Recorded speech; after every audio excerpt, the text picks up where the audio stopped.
As I got another rhyme, another rhythm for y'all to listen. I'm never quitting on my mission. I'ma roll with what I'm giving. Got some ambition, this new edition, filling positions.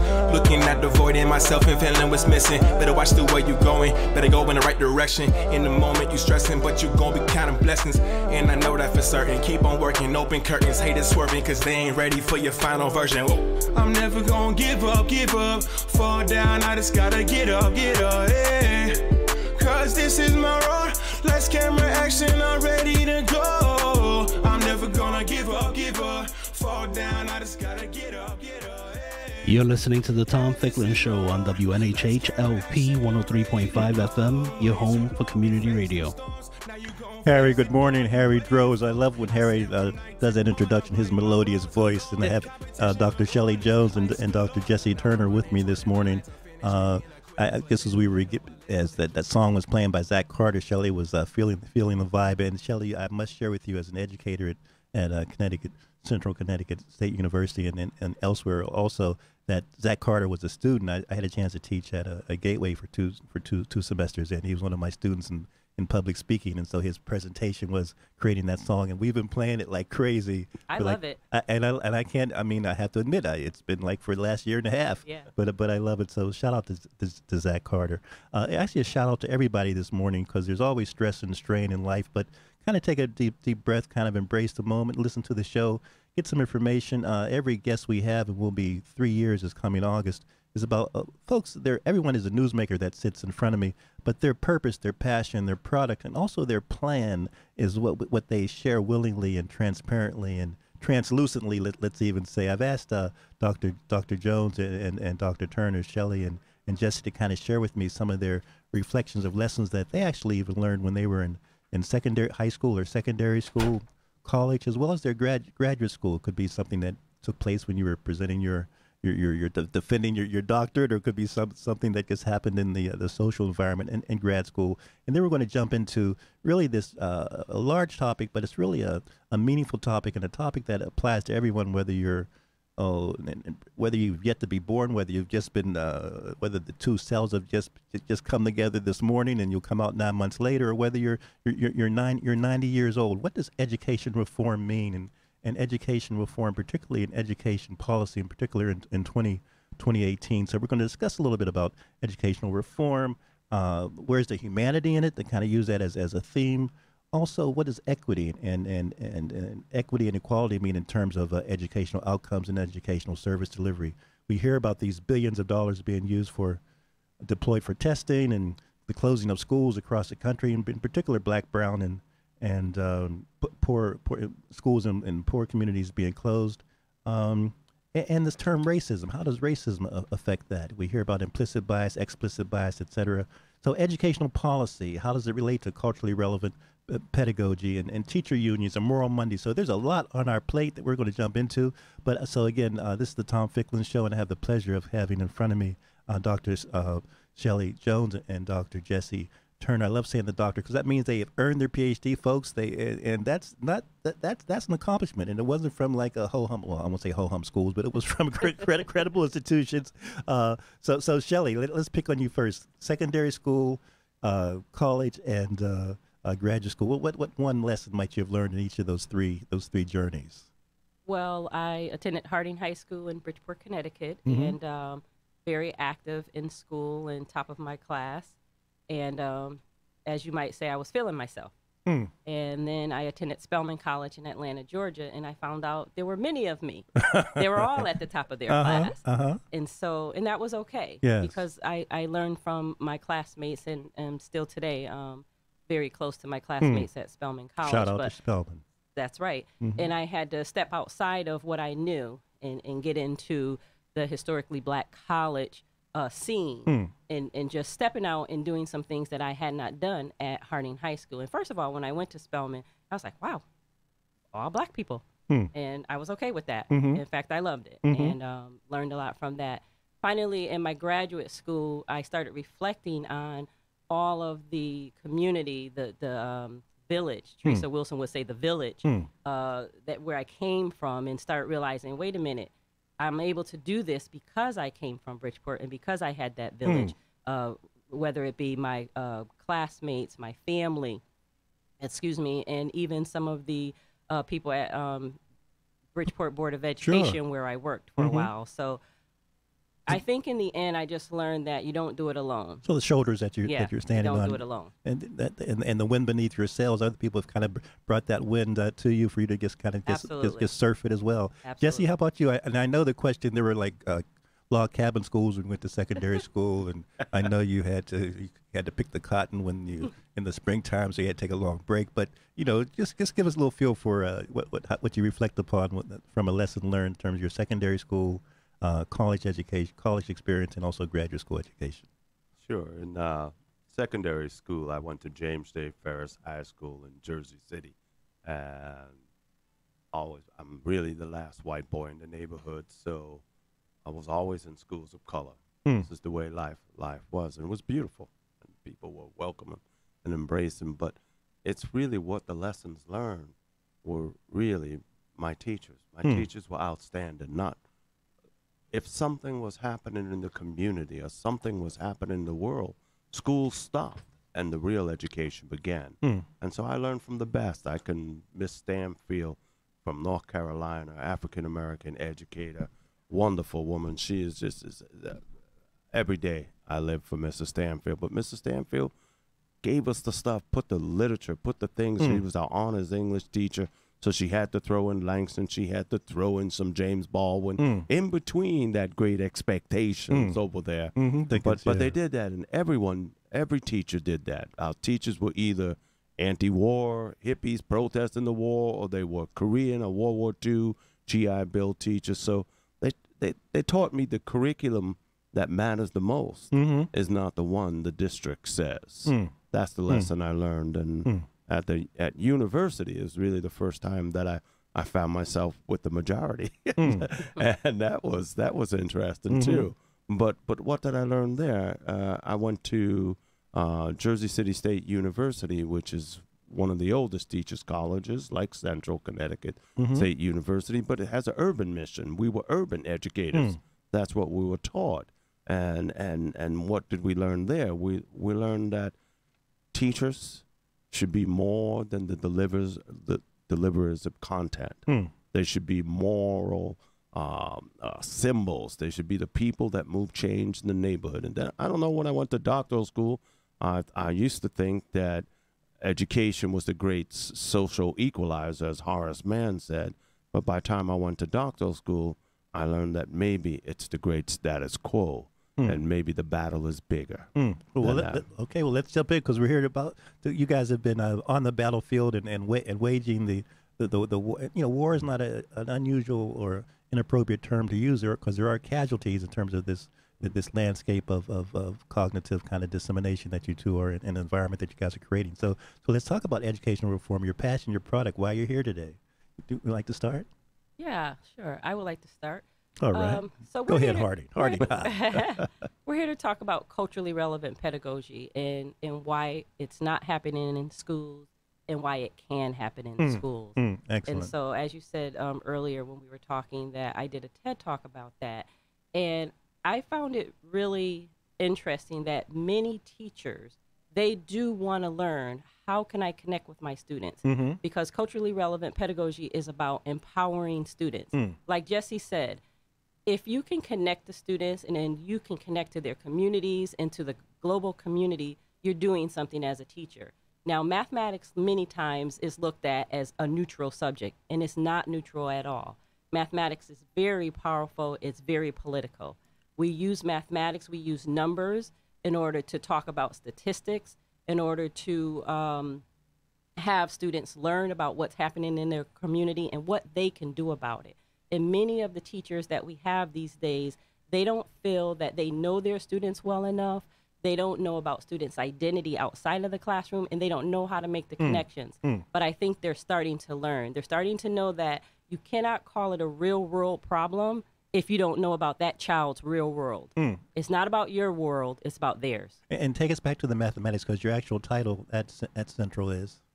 Associate professor, mathematics education. So mathematics education. So this is an issue near and dear to your heart. It is. But this, again, for someone, even for me hearing this the first time about the socio-political context of something we consider to be just abstract, you're saying no, it's on the contrary. On the contrary. In fact, teachers hold the key. They are the ones that determine the context that the math problems. We always talk about math word problems. And when you hear that, everybody says, oh, math word problems. But we can use math word problems that connect to students. And it has to be political. I remember when I first started teaching and I heard that word political, I didn't want to touch it. I said, no, I teach math. I don't want to touch it. But if you have students sitting in the back of your rooms that are not engaged, then you got to get political. You got to figure out what will inspire those students. So you might ask the students, oh, what about that? Ask the students, what are you passionate about? What are you concerned about in your community, in the school? One young girl, she happened to be a black young woman. She says, well, I'm concerned about the overcrowding in this school. And she didn't realize that her school was overcrowded, but the school in another neighborhood was not overcrowded. And they used mathematics to figure out, well, first of all, how overcrowded is our school? So we looked at square footage. We looked at area and perimeter. So we were able to connect it to the math, but also that girl who usually sort of sat back unengaged was now engaged. And she was able to actually write the school board to say, no more students are coming to this school because we're overcrowded. And instead of adding more students to that school, they didn't do anything about the acreage of the school or the square footage, but that next year they did not admit any more students into that school. That's powerful. And again, we're in June, and I'm so glad to have you guys on in June. In fact, there's some graduations taking place this week, and I'm going to one tonight. But again, for parents that are listening, things that they can do this summer, just to be aware that the teacher is important, but also the parent's important, and don't let the summer kind of waste away without kind of keeping educational goals in mind. Jesse, you'd like to share something in that regard? Sure. What a piece that when we had Shelly do our TED Talk, which is available, and we'll post the link also. Yes, and there's a work coming out in the fall. Shelly has a wonderful book coming out, and it's a coloring book with black female mathematicians. Now, see, I've been a high school teacher. So you and I aren't going to be in it then? Yeah, no, we're not going to be in it. Okay, but next, I've been a high school one. teacher. All right. Tom, did you know any black female mathematicians or any black mathematicians in your math class? It was as if she said, it is void. For me, the word objective and void of culture, void of race, void of where you come from. Marcus Garvey said, people without knowledge of their history is like a tree without roots. So when I look at what's going on, why would I want to learn mathematics? But if you told me that some of the great movers and shakers were black mathematicians, black female mathematicians, tell me who the great poets are. You mean Jose Marti? Oh, you mean Federico Lorca Garcia? Oh, my gosh, my kids, I have known in my teachers, and I was a high school teacher for 17 years. That's what brings kids alive. They're over there. And I know from my background is assessment, and there's a secret to assessment. If you are in the story, your comprehension goes up and your test goals goes up. So when we look at black and brown and special education and poor children in America, guess what on those assessments? They are not in the story. And Jesse, your title at Central Connecticut State University? I'm a professor of literacy and elementary and early childhood education. I had to get that. We just merged our departments, so I had to remember I'm all those other things now, too. And that's true. And this interdisciplinary kind of perspective is on one level, but also it's just tapping into what both of you have mentioned about. We hear this term intersectionality, et cetera. But so many things are connected. Right. You're out of school life and you're in school life. Shelly, I saw your head nodding there as Jesse was chatting. When I grew up, I didn't know mathematicians at all that were of people of color. And so after the movie Hidden Figures, actually it was the book. When the book came out, Hidden Figures, I was interested in that. Yes. And so I wanted to do, I have a friend that did a coloring book, a super cool scientist, and she said, you should do something similar. And so I started off with the coloring book, and then I extended it into, I want them to do some math. Yes. And so in these activities, students are able, it's not something you have to use in the classroom, Students should be able to pick it up in an after-school program, in a museum, wherever they are, right in the grandma's house. Excellent. Pick it up, do some work with palindromes. I tell you, what is a palindrome? And all of a sudden they're interested in it, right? What is a magic square? So they can figure things out. Yeah. And so they should be able to do these things themselves. And parents can help out. And parents can help out as well. And in the midst of that, they could also learn about some of the women mathematicians like Euphemia Lofton Haynes. First African-American Euphemia Lofton Haynes from Washington, D.C. to receive a Ph.D. in mathematics. And so, and the book will be coming out in the fall, perhaps. In the fall. So we will have to have you back. And Yes. and is there, in terms of the publishing industry, just as a sidebar, there's various ways to do that. If folks wanted to kind of support you now, or find out how they can either make a contribution, or do an early buy, or just spread the word, what's the best way for that to take place? Well, actually, I did that. I did a Kickstarter campaign. Okay. And I did get some information on self-publishing. And but also I did end up getting a publisher. Okay, and so good, I'm working good, with that publisher. Hence, good. the time has gone a little further than I wanted to. Good. But I'm being patient because I wanted it to be a good product.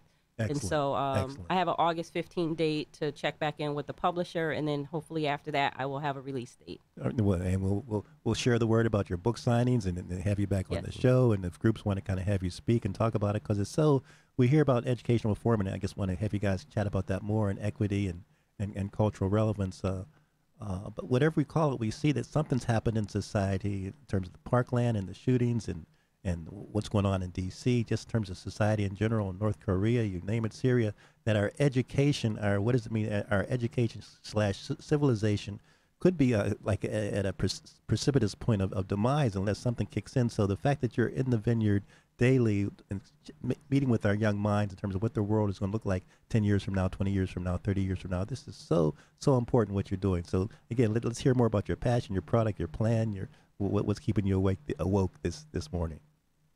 All right, so what's keeping me awoke this morning? I'm woke. At 3 o'clock, I'll be in the Hartford Capitol. I'll be with my Moral Monday brothers and sisters in the Poor People's Campaign, because if you're a teacher today, it's not enough to just teach in the classroom. Yes. If inequity and injustice, if you have a school-to-prison pipeline, if our college students are leaving with massive debts, if tuition just forever keeps increasing, if you're a teacher and you truly love those you teach, then you stand up for them. You do the right thing. You do the moral thing.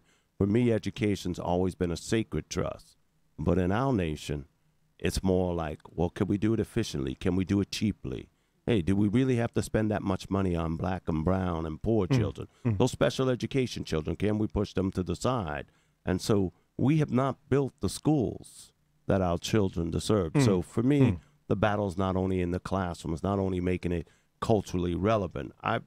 When people ask me about our education system, I say, well, you know, what if the whole system is rooted in racism? And then I'll say, you can bet your life it is. Now, let me just say, Jesse, years. your views are not representative of New Haven Independent. But they might be reflective of mine. So say that again, because that's a tough phrase to kind of really believe it. I mean, because we want to not believe that there's truth in what you've just said. All right. A week ago, I was in New York for my birthday, and I'm down there. We're visiting our daughter. Well, I would give both my arms, both my legs for my child. Well, what would America give for our children in our K-12 schools? I mean, it seems to me we're separating them at the border. If you come to this country, we will tell parents, and you know, it's just crazy. And to me, it's 170 years is a long time to wait on inequity. You know, when does equity come? When are we going to do the right thing? We can't tax the billionaire. We can't tax the millionaire. Wall Street. You know, to me, it's like our education system isn't like my fatherhood. I would lay down my life for my child. Every parent I know, whether they're black, brown, white, yellow, green, red, whatever it is, would lay down their life for their child. That's the way I see it. Yes. So when I say is it rooted in racism, I think it's rooted in racism, because racists will not lay down their lives for black children, for brown children.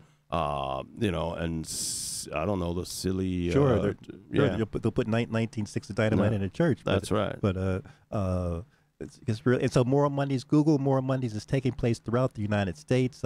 Bishop John Selders and others are kind of really, and Jesse's out there, and Henry Lohendorf from New Haven and others. Just Google it, participate. We'll put the links on the website because we have roughly 8 more weeks to go before it was a 40-day call to action.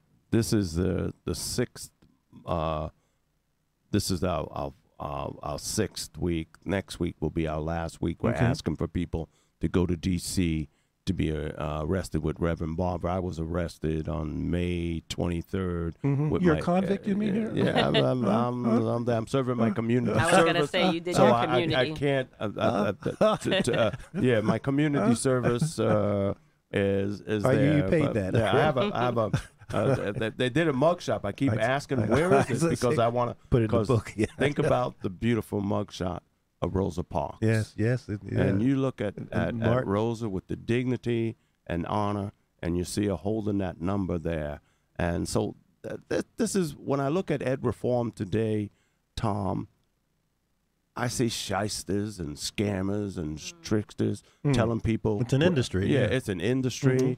And our children are their prophets. Our schools are their prophets. And so that to me is the challenge. That's the fight. And that only happens in that a system. This October will be 400 years since the first 20 black slaves were unloaded in Jamestown. Yes. 400 years. Do you think that's going to be talked about in our public schools?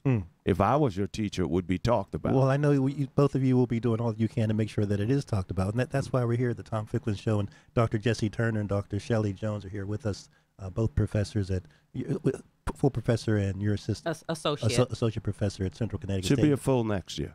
Be a full next We're year. working I hope so. And amen. We got to move on up, as they say. Shelly, talk to us. Tell us why you're here. Well, I'll tell you, Jesse always sparks something in me about education and the money spent on education and the money spent on assessment, the Smarter Balance assessment, and that test the Common Core state standards. Well, what I say is you can teach those. Students might have access, but if they don't achieve, what are the standards for? And that's what's happening. Math is being used as a gatekeeper. Robert Moses called math keeping some out and letting some in. Absolutely, absolutely. Many of our students, if you walk into any high school and look at the classes, calculus and anything above calculus, AP, many times you will not see the numbers there of African American students, and it starts way back in the 5th grade. They're starting to track students where they should go. And so you're telling me in 5th grade that you already know that a student will not accomplish calculus by 12th grade, and that's what's happening. 5th and 6th grade, they're starting. And so that's one aspect of it. You have somebody like Lee Stiff from the National Council of Teachers of Mathematics, and he talks extensively about tracking and about placement. How are kids placed? And many times it's very unfair. You look at the National Council of Teachers of Math and their journals, you'll learn that many times it's just based on what teachers feel, their subject. Exactly. And even when they have placement methods, if a student isn't behaving the way they want, sometimes that behavior takes over that placement rubric. Yes. And all of a sudden, it doesn't matter if he is good at math because it happened to be a black male. It doesn't matter if he's good at math. The fact that he has a behavior problem, or at least what they call a behavior problem, he's not put into the higher level class. And so you have that kinds of things. So you have access, you have math identity. Most people don't know about that. Danny Martin talks about that a lot. Math identity. Math identity. When you ask most kids and you say, what do you think about math? Oh, I'm not good at math. I don't like math. Or my mom wasn't good at math. And so you have all these reasons why kids go into school already having a negative math identity. And so the teachers see the students with a deficit. And they talk about students with deficit language rather than non-deficit language. So we're helping teachers to talk about students with non-deficit language. For instance, if you have an English language learner, we're saying they're learning English. How about an emerging bilingual? we're not talking about what they don't know, but we're talking about the fact that, wow, this kid will know 2 languages, emerging So building bilingual. On that, building on the assets of the person. So we're trying to help teachers to see even the language that they have is going to make a difference. So you have access, you have achievement, you have math identity. Those are all things that are important. And then I'll bring it up again. You have empowerment. You have to be able to empower students. Rochelle Gutierrez talks about creative insubordination. And I was talking to Jesse last that sounds night. like Jesse's middle name. Yes, I was talking to Jesse last night, and he really liked that. He said, why do we have to be insubordinate? I said, because sometimes you have to fight against the status quo. Sometimes you have to fight against that placement. You have to fight for your student. If you know that that black male belonged in that higher level track, fight for that child because you would do it for your child. And so those are the kinds of things. And one more person, I just like to get these names out there because I want people to look these people very up. Important. Dr. Lou Matthews, he talks about the trauma, about how as a black male, he was traumatized. And I said, wow, trauma. I never thought about that. And when you think about black kids, especially black males, they have been traumatized in many of our classrooms. And so I think these are people that are talking about important issues in the schools. And many times we don't want to take that on, but we have to take it on. And you referenced Bob Moses, Robert Moses, which people really forget his instrumental role during the civil rights movement. So all those voter registration. And then once his daughter was, I believe, going to middle school, he started seeing how the school system was basically rigged against her, like Jesse said. And he stepped in and said, wait a minute, I know math. I'm going to teach my own daughter. And he began the algebra project where he looked at the students in their communities, and he made algebra problems based on their communities rather than just naked numbers that we call it in math, or these word problems that are meaningless to students. And referencing as the example that you gave before, so you're carrying on his legacy. I hope so. Amen, amen, amen. Talk to us about, again, you're listening to the Tom Ficklin Show, and Dr. Shelly Jones is with us, and Dr. Jesse Turner. How, and this is not to be judgmental or trying to give you pose a trick question, but both of you are in a capacity to influence, to change, to influence, to modify, to instill. How are you actually? How will we know that that's happening? What kind of evidence based a year from now can we say that Shelly did this successfully, Jesse did this successfully? And again, I'm not saying being accusatory or judgmental about the tangible or untangible nature of your efforts. Well, sadly, we're not going to see the Connecticut State Department of Education leading the way on this. We're not going to see the governor leading the way on it. I don't care what political party. But what are you going to see? You're going to see Dr. Shelly Jones talking to new math teachers, coming up and saying, culture matters, race matters. You can, the word problem is she has instruments in the curriculum to kind of and she'll say the curriculum. It's sort of like if the curriculum is all written down for us and we can't adjust it, that's not teaching, that's robotics. But what Shelly is saying to us, you can rephrase that word problem. You could in her TED Talk, she talks about a vegetable market, I think in Guatemala, or maybe it was Honduras. Ecuador. Okay. And you see the math is there, and she tells us, put up your hands for 6. And when we do that, everybody had different. Some people ways, had 3 and 3. Some people had 4 and 2 fingers, 5 and 1, and this concept. But it's even deeper than this.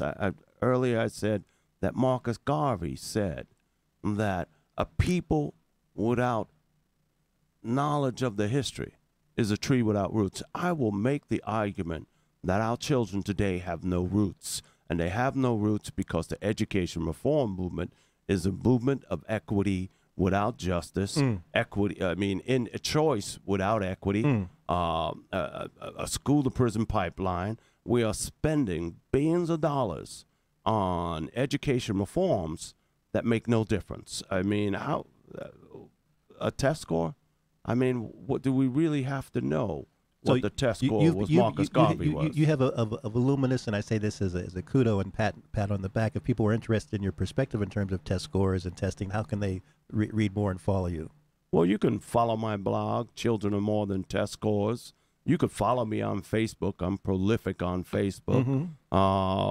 You can follow me on every protest, every march there is. If it's about equity and it's about justice, I'll be there.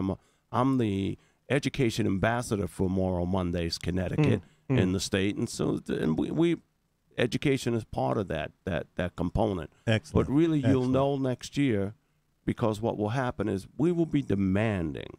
We will march into that department. They don't know what's happening. The Department of Education. They don't know what's coming. They don't know about the die-ins, the lay-downs. They don't know about the Moral Monday people ready to march on them and tell them we are demanding that curriculum be racially relevant, culturally relevant, linguistically relevant. We don't care about your test scores. We want you to spend your money on services. We don't want the school to be overcrowded. Spend your money on children and tell your influencers and your campaign contribution people, tell them to get their money somewhere else. And I please. I wanted to just say one thing about. You're still here, right? I'm here. Okay. Amen. Amen. Amen. We won't let you go away. No.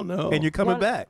One of the ways that I know that what I'm saying, some of my students are hearing and they're taking action. I have one student, Georgina Rivera, and she said to me, I had never heard about culturally relevant teaching before this class. And she's a math coach. Yes. And so she took it upon herself to learn more about it.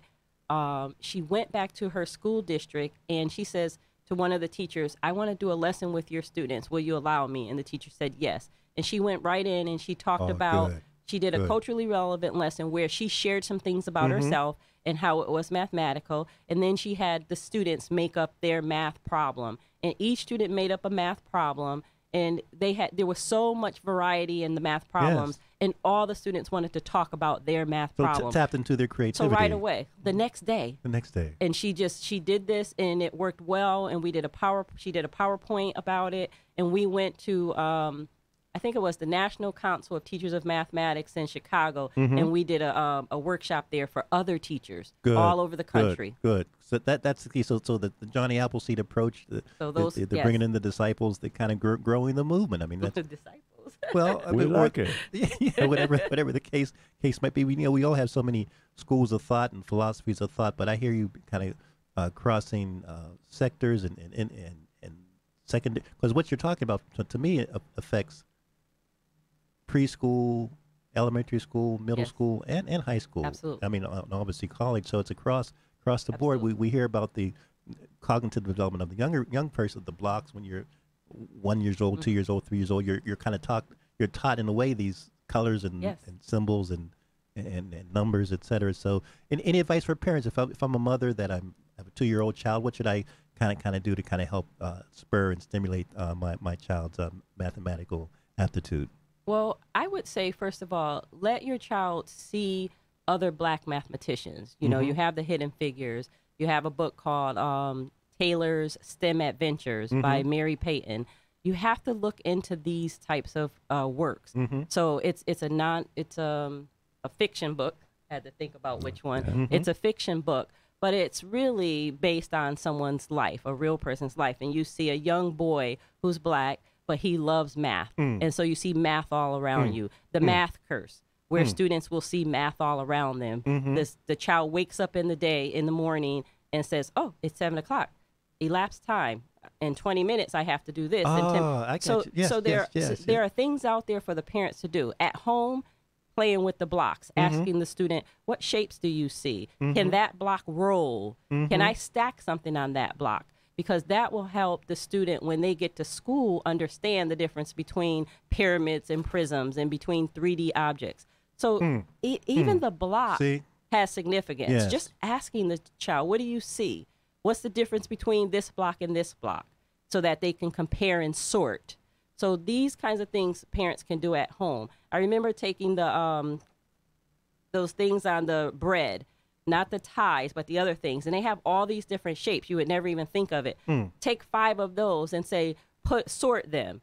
And so maybe the child will sort them. These are all the rectangles, and these are all the ones with a circle in the middle. Yes. See, simple things like that. Perfect. That's so helpful. And Jesse, I just want to mention, I'm not sure I can articulate this the way I want to say it, but it's 2018, and you mentioned 1619, and we're talking about history and where we are going for the future. And what you were mentioning about 7 minutes ago might sound radical to some people, might sound bearing apart a little bit of an anarchist kind of perspective, but we're in an age of transformation, so I think we really have to realize that we've tried so much in the past that it's failed, and now I have you two in front of us that are really still optimistic and hopeful about how we can, in fact, not fail but succeed. And I think that's the message when I don't want people to hear Jesse from he's ranting and raving, but no, we can keep hope alive. We can be better. We can be better, and how we measure what better is, and then the policies about better and where money goes to make things better. That's still is a struggle that still continues. But we can be better as a society, and dare I say, even as a race, as a human race. Yes. I want to jump to a strange question, perhaps, but and I haven't really posed this to you before. But in terms of artificial intelligence, people are going to hear this word AI and virtual reality. But again, this phenomenon that we're going is going to impact how we live, breathe, certainly the educational systems, but the mathematics behind artificial intelligence and virtual reality. This is something where the young people, if you're 1 year old, 1 month old, you have to start becoming aware of the impact of mathematics on we know about Alexa and our cell phones, and you mentioned 3D, but this artificial intelligence phenomenon, this 3D world, this virtual reality that's going to be kicking in, that's all math based. Am I wrong? It is all math based, and I believe that it's an opportunity. So yes, I believe it's an opportunity, and I believe because our students, our young people are so in tune with technology, I believe that it's a great opportunity, a place where we can bring students in and engage them, and then we could have a more level playing field, because all kids are learning technology. Yes. In all neighborhoods. And so I believe that this is definitely an opportunity. And whether we move from the agrarian society to the industrial society, now we're in this AI society. So, but Jesse, as time winds down, unions, we hear about the union movement for teachers. I wouldn't say worldwide. I'm not quite sure if there's, but it's certainly in the United States. You have teachers unionizing and demanding, protesting, really just standing up for their field, for your profession, whatever you think about American history or world history, we know that teachers have been teachers, priests, griots, whatever the case might be. We have a need for transferring information, and for teachers in America to really be in white states and black states and white, understanding the need that something needs to change. So elaborate. I know you're involved with that somewhat. So when I look at if there's a transformation in unionism, particularly in for educators today, it's that understanding that whenever I improve the learning conditions of my students, I'd improve the working conditions of myself. So you have teachers all across the country now walking out saying, we want you to spend more money on our public schools. Yes. So you got it in West Virginia. They just didn't just say, give me a raise. They said, you need to spend more money. They did it in Arizona. They did it in Indiana. They did it in Kentucky. Trust me, it's coming to Connecticut. Yes. Today at Moral Mondays at 3 o'clock, we'll have Andrew Lanny. Andrew Lanny is a college student from Central Connecticut State University, and AAUP, that's American University Professors, our union, asked Andrew to come to Moral Mondays to just talk a little bit about this idea. Start with a dream and leave with a loan. Is that the American dream? And so Andrew is going to, you only get 2 minutes at these things, but in 2 minutes he's going to make the case for free tuition and student loan forgiveness. Imagine if we bailed out that $1 trillion in student loan people out there. Imagine what the economy would look like right now. People would be buying. This weekend I was with my brother-in-law and a few people. We were sitting down by the beach looking out there, and they were talking about all their sons and their daughters. Yeah, heavily in debt, right. Heavily in debt. And they said, what would they be doing if they didn't do this? And they're talking about phenomenal amounts of money. My son spends $1,500 a month so he could pay off his debt from Temple University.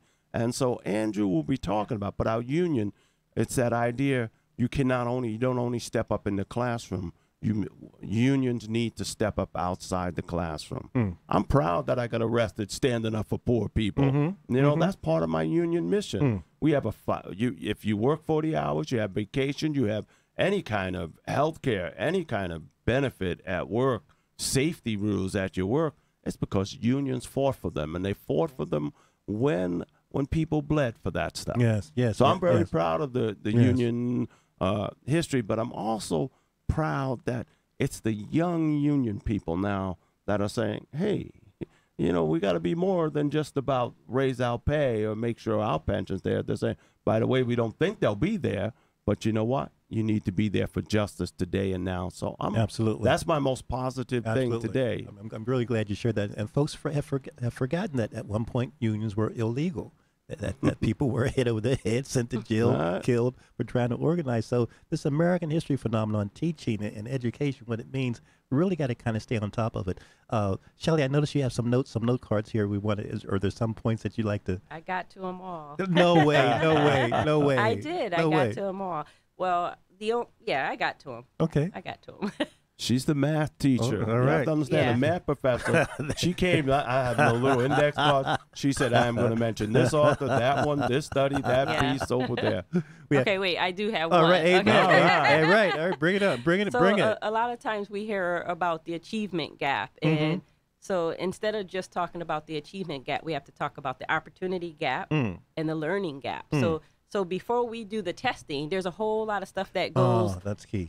on, right? Mm-hmm. So why are we only talking about the achievement gap? Because that puts it on the student. Yes. What about the opportunity gap and the learning gap?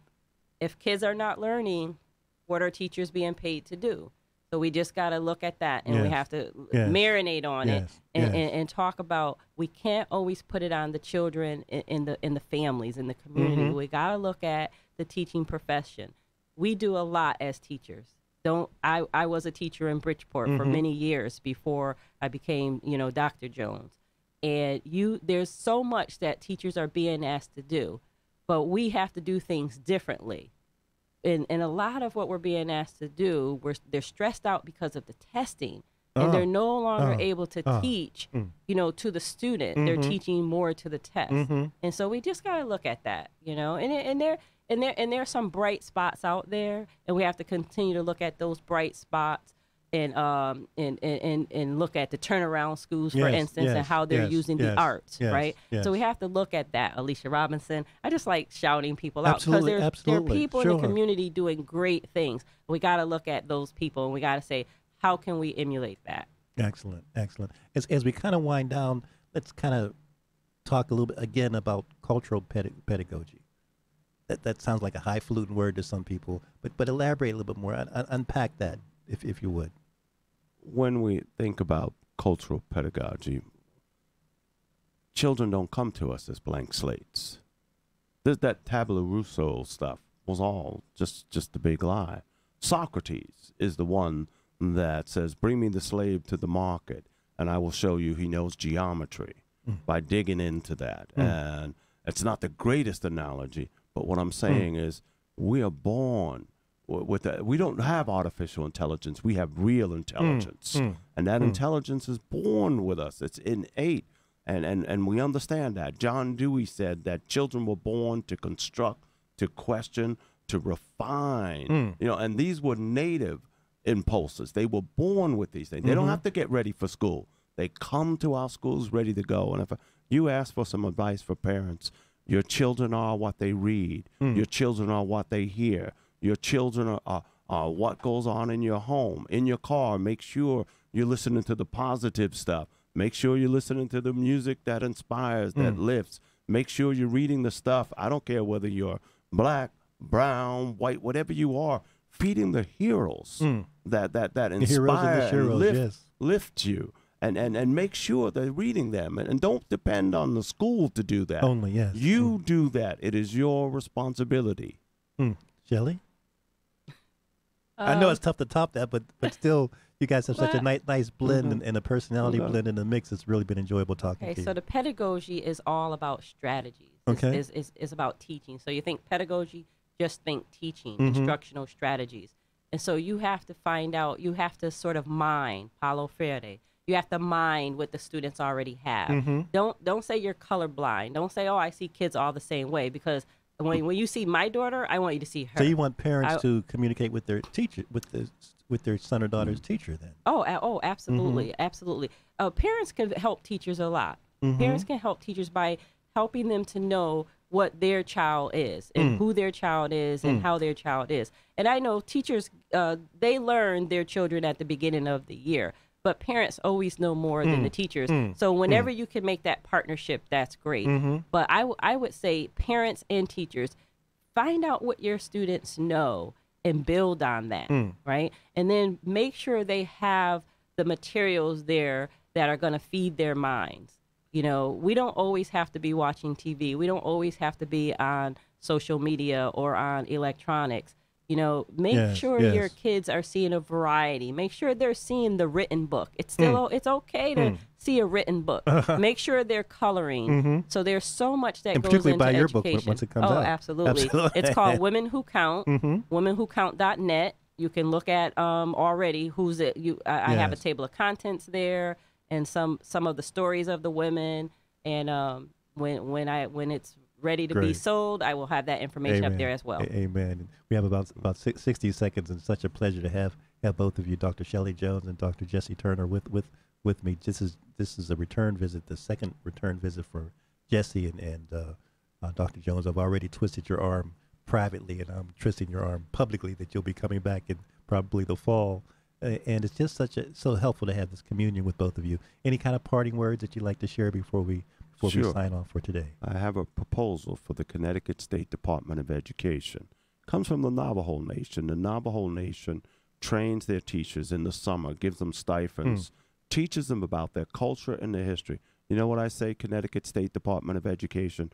All our teachers of all colors should be taking Black history courses in the summer, Latin history courses, immigration history, because you mentioned labor history. We should be learning about the children that come to our schools, our community, and we can do this. And rather than spend your money on billions of dollars on new tests or Common Core standards and stupid standards, and let's teach them something meaningful. Let's train them. Let's give them some real PD. And my teachers are hungry for this. Yes. They want to know who their students are. PD terms of professional development. Professional development. This is where we should be going. And if it's a sacred trust, we shouldn't even be putting a dollar amount on it. We'd be saying that this is the moral thing to do. Train our teachers. Make them culturally relevant. Make them racially relevant. Make them linguistically relevant.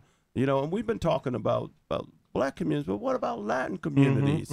I mean, with more than half of our students today are now students that are coming from Black and brown communities. Yes. I mean, we need to know those students. Yes. Shelly? I'll just say ditto to that. Teachers really do want to know. I have practicing teachers that I teach in graduate school, and they want to know. They want more professional development. So hear this, the listeners out there, State Department of Ed, and also boards of education of local school districts. Teachers want to know. It's one thing for them to learn sort of what they learn in their graduate schools, but they need to know culturally relevant based on the community, the students in front of them. Good point. Not in general, but the students in front of them. Very specific. And thank you, Tom. Good. Thank you, guys. And Harry, thank you also for kind of monitoring the desk. And we'll talk to everybody next week. And it's such a pleasure to have Dr. Shelly Jones and Dr. Jesse Turner with us. All this information will be available through Facebook Live and archive at New Haven Independent on your various sites as well. So we're disseminators. We're not necessarily missionaries, but we're committed to kind of getting the good word out 24/7, 365. Thanks, everybody, and talk to you next week. Thank you. You gon' be counting blessings, and I know that for certain. Keep on working, open curtains, haters swerving, cause they ain't ready for your final version. Whoa. I'm never gonna give up, fall down, I just gotta get up, yeah. Cause this is my road, let's camera action, I'm ready to go. I'm never gonna give up, fall down, I just gotta get up, yeah. Yeah, this is my road, let's camera action, I'm ready to go. Way too long, we faced them storms, now you gon' face the dawn you waited for. I said from night to dawn, I right my wrongs alone. In competition with warnings, ice galore. Now I'm running toward it, my lights unfinished, being a quitter. But little by little, they joking, telling some riddles. Now I'm in my section, ain't willing to give up. Though you getting knocked down, but you gotta get up. I'm never gonna give up, fall down, I just gotta get up, yeah. Cause this is my road, let's get